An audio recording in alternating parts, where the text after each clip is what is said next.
तुम पढ़ाई क्यों कर रहे हो? क्या सिर्फ परीक्षा पास करने के लिए या एक ऐसी ज़िंदगी बनाने के लिए जहाँ तुम्हें किसी के सामने झुकना ना पड़े? सच तो यह है अधिकांश लोग पढ़ाई नहीं कर रहे होते हैं, वो केवल समय बिता रहे होते हैं। सुबह उठना, कॉलेज जाना, मोबाइल चलाना और फिर कहना समय ही नहीं मिलता। लेकिन सच्चाई क्या है जानते हो? समय सबके पास बराबर होता है, फ़र्क सिर्फ इतना है कोई उसका सही उपयोग करता है और कोई उसे यूँ ही खो देता है। आज तुम जहाँ खड़े हो सकता है वह स्थान तुम्हें पसंद ना हो सकता है तुम्हारे पास सुविधाएं कम हो या तुम्हें सही मार्गदर्शन ना मिला हो, लेकिन एक चीज हमेशा तुम्हारे साथ में है, तुम्हारी मेहनत। और मेहनत कभी व्यर्थ नहीं जाती। हाँ, परिणाम आने में समय लग सकता है, लोग तुम्हें समझ नहीं पाएंगे, कभी कभी तुम स्वयं पर भी संदेह करोगे, लेकिन याद रखना, जो लोग आज तुम पर हंस रहे हैं कल वही लोग तुम्हारी सफलता की मिसाल देंगे। कभी सोचा है तुम्हारे माता पिता तुमसे क्या चाहते हैं?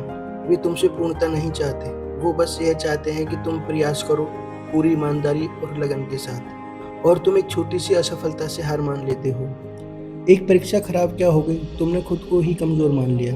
अरे जीवन एक परीक्षा से तय नहीं होता। सफलताएं तुम्हें गिराने नहीं आती, वे तुम्हें मजबूत बनाने आती हैं। जब तुम गिरते हो तभी तुम सीखते हो उठना, और जो उठना सीख गया उसे कोई हरा नहीं सकता।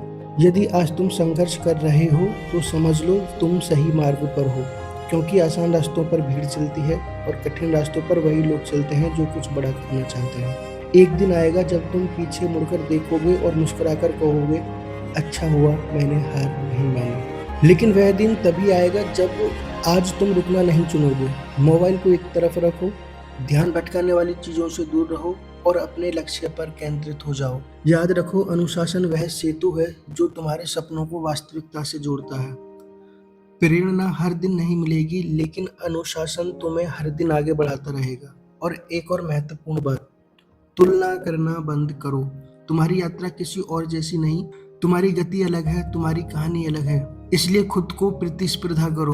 कल से बेहतर आज बनो और आज से बेहतर कल। छोटे छोटे सुधार एक दिन बड़े परिणाम लेके आते हैं। और जब तुम सफल हो जाओगे तो केवल तुम नहीं जीतोगे, तुम्हारे माता पिता के सपने जीतेंगे, तुम्हारे शिक्षक का विश्वास जीतेगा, और सबसे महत्वपूर्ण तुम्हारा स्वयं पर विश्वास जीतेगा। तो आज एक निर्णय लो, बहाने बंद, टालम टोल बंद, डर बंद, और शुरू करो सिर्फ एक चीज, कर्म। क्योंकि सपने देखना अच्छा है, लेकिन उन्हें पूरा करने के लिए उठना पड़ता है। और हमेशा याद रखना, सफलता उन्हीं को मिलती है जो हार के बाद भी खड़े हो जाते हैं। तो उठो, आगे बढ़ो और अपनी कहानी स्वयं लिखो, क्योंकि दुनिया याद रखती है उन लोगों को जो कभी हार नहीं मानते।